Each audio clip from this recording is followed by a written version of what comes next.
Please have a seat. Hello. Please do not send anyone inside. मैं भी patient के साथ हूँ। ठीक है।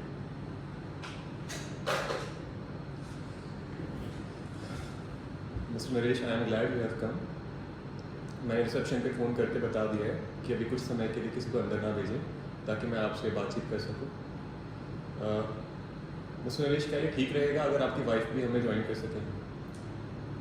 जी, मेरी वाइफ आज घर पे है, वो ये चीज़ें हैंडल नहीं कर पाती, तो आज मैं अकेले ही आया हूँ। मैं समझ सकता हूँ। अगर आप चाहें तो हम उनके साथ बाद में भी मीटिंग फिक्स कर सकते हैं।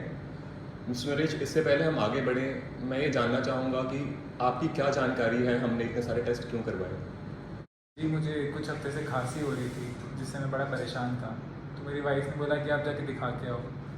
कुछ हफ्तों पहले ही मैंने स्मोकिंग छोड़ी है। मुझे डर लग रहा था कि कहीं कुछ गलत ना हो रहा हो।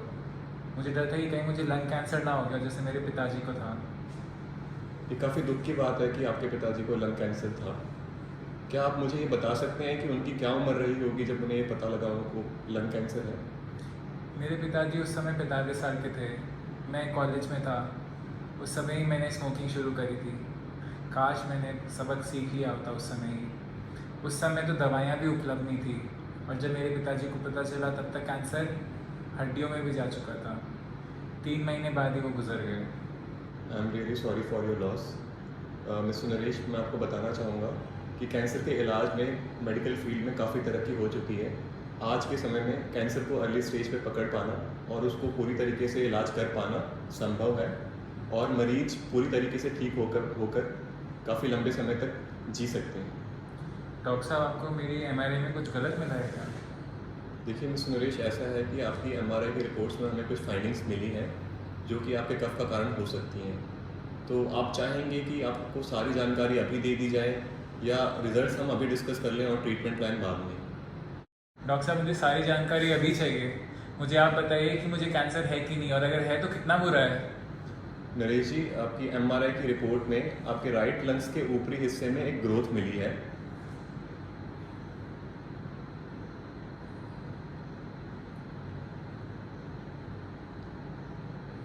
देखिए नरेश जी, जब तक हम आपकी बायोप्सी की जांच, जिसमें हम आपके ग्रोथ के एक छोटे से टुकड़े की जांच कराएंगे, वो नहीं करवा लेते, तब तक ये नहीं कहा जा सकता कि ये कैंसर ही है। अगर ये कैंसर भी हुआ तो हमें इसके इलाज की पूरी जानकारी होगी, और अगर ये कैंसर होता भी है तो इसका कोई भी सबूत नहीं है कि ये हड्डियों तक फैल चुका है, और जो ग्रोथ है वो ऐसी जगह पे है कि उसको सर्जरी से निकाला जा सकता है, और बचे हुए कैंसर सेल्स के लिए हम कैंसर की दवाई देते हैं जिसे कीमोथेरेपी कहते हैं। तो मिस्टर नरेश, मैं बताना चाहूँगा कि ये पूरी तरीके से इसका इलाज संभव है। Thank you doctor. सॉरी, मैं बहुत इमोशनल हूँ अभी। मैं समझ सकता हूँ कि आपके लिए बहुत परेशानी वाली बात है, मेरे लिए भी ये उतना ही मुश्किल है। ये अच्छी बात है कि आपकी वाइफ ने आपको लक्षण आते ही तुरंत डॉक्टर की सलाह के लिए भेज दिया। अगर ये कैंसर होता भी है तो इसे हमने अर्ली स्टेज पे पकड़ लिया है, इस कारण से इसका इलाज पूरी तरीके से संभव है। अब आगे क्या डॉक्टर? देखिए, मैं आपको सलाह दूंगा कि सबसे पहले आप बायोप्सी की जांच करवा लीजिए ताकि हमें पता चल सके हम किस चीज़ के साथ डील कर रहे हैं। मैंने डॉक्टर सेन के साथ आपकी MRI की रिपोर्ट डिस्कस कर ली है, जो कि बायोप्सी की जांच में काफ़ी माहिर हैं। मैं अपने सारे पेशेंट उनके पास ही भेजता हूँ। अच्छी बात यह है कि उनका क्लिनिक आपके घर के पास है, तो आपको ज़्यादा ट्रैवल नहीं करना पड़ेगा, और मैंने उनसे बात कर ली है, वो बायोप्सी की जांच के लिए नेक्स्ट वीक अवेलेबल हैं। ये तो अच्छी बात है डॉक्टर साहब। मैं भी चाहता हूँ इसका इलाज जल्द से जल्द हो। अगर ये कैंसर है, मैं चाहता हूँ कि तुरंत ही इसका इलाज शुरू हो जाए। मैं बिल्कुल टाइम नहीं वेस्ट करना चाहता। मुझे डर है कि कहीं मेरी स्थिति मेरे पिताजी की जैसे ना हो जाए। मेरे पास तो बहुत बड़ी फैमिली भी है सपोर्ट करने के लिए। इस जांच में मुझे कितनी दिन की छुट्टी लेनी पड़ेगी? देखिए, जांच की रिपोर्ट आने में 2 से 3 दिन लग सकते हैं। जांच वाले दिन आपको छुट्टी लेनी पड़ेगी, और हो सकता है उसके अगले दिन भी लेनी पड़े। कुछ दिन के लिए फिजिकल रिस्ट्रिक्शंस रहेंगी, जैसे आप भारी वजन नहीं उठा सकते। बायोप्सी की जांच से हमें ये पता चल सकेगा कि ग्रोथ का कारण इन्फेक्शन या कुछ और तो नहीं है।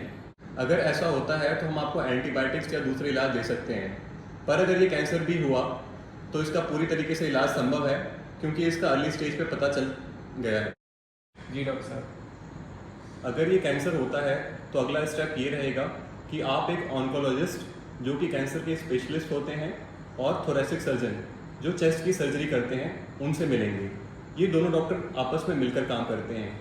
ये कैंसर के टाइप पे डिपेंड करेगा कि ऑन्कोलॉजिस्ट आपको सर्जरी से पहले कीमोथेरेपी देते हैं जिससे कैंसर की साइज रिड्यूस हो सके, या वो सर्जरी के बाद कीमोथेरेपी देते हैं जिससे बचे हुए कैंसर सेल्स को रिमूव किया जा सकता है।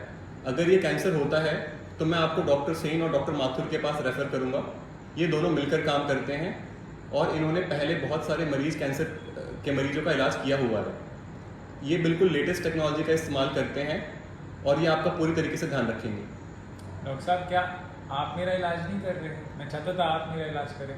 देखिए, इलाज के दौरान मैं डॉक्टर सेन और माथुर के टच में रहूँगा और आपके ट्रीटमेंट प्रोग्रेस को पूरी तरीके से फॉलो करूँगा, और आप जब चाहें मेरे से बात कर सकते हैं। Thank you doctor. जब मैं यहाँ पे आया था तो मैं डरा हुआ था कि आप मुझे बताओगे मुझे लंग कैंसर है और मैं मरने वाला हूँ। पर अब मुझे पता है कि मेरे पास आगे का भी लंबा सफ़र है। ऐसा लगता है ज़िंदगी जीने का एक दूसरा मौका मिला है मुझे। नरेश जी, आपके पूरी तरह से ठीक होने के अच्छे चांसेस हैं। I know this is a lot to hear at once.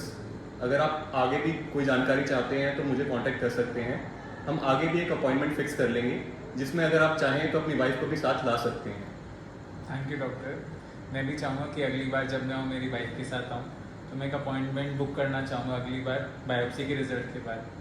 Sir, आपने मुझे सारी चीज़ें काफ़ी अच्छे से बताई हैं। This is great. I look forward to see you and your wife.